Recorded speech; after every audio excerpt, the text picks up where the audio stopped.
কুচবিহারের মানুষ আজকে এক হাস্যকর ঘটনা দেখল। মুখ্যমন্ত্রী মমতা বন্দ্যোপাধ্যায়ের সভা, অথচ কুচবিহার শহরে লোক নেই। রাসমেলার মাঠ, যে মাঠ আমরা এর আগে দেখেছি মমতা বন্দ্যোপাধ্যায় এলে ভরে যায়, অথচ আজকে 1/4 সেই মাঠ পূর্ণ হয়নি।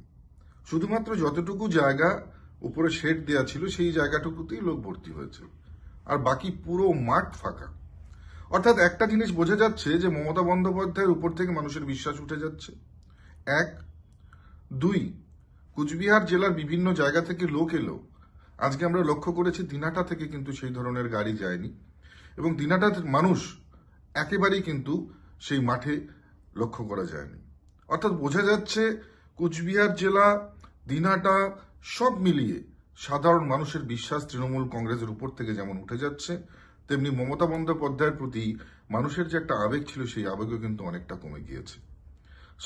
স্বভাবতই আজকে তৃণমূল কংগ্রেসের একটা ফ্লপ শো কুচবিহারে হলো, সেটা সাধারণ মানুষ পরিলক্ষিত করেছে। আর আমরা এর আগে দেখেছি মমতা বন্দ্যোপাধ্যায় যখন বিরোধী দলনেত্রী ছিলেন, সেই সময় তিনি যখন রাসমেলার মাঠে সভা করতেন সেই সময় মাঠ ভরে যেত।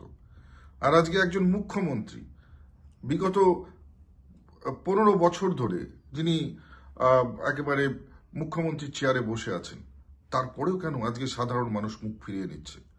এটা কিন্তু সবচাইতে বড় প্রশ্ন। মমতা বন্দ্যোপাধ্যায় মঞ্চে দাঁড়িয়ে যাই বলুক না কেন, যাই করুক না কেন, মানুষের কিন্তু তা নিয়ে কোনো মাথা ব্যথা নেই। মানুষ একটা জিনিস বুঝতে পারছে যে এই সরকারটাকে উপড়ে ফেলে না দিলে পরে পশ্চিমবঙ্গের উন্নয়ন হবে না। তাই ধীরে ধীরে সাধারণ মানুষ, শিক্ষিত মানুষ, কুচবিহারের মানুষ মমতা বন্দ্যোপাধ্যায়ের থেকে কিন্তু মুখ ফিরিয়ে দিচ্ছে।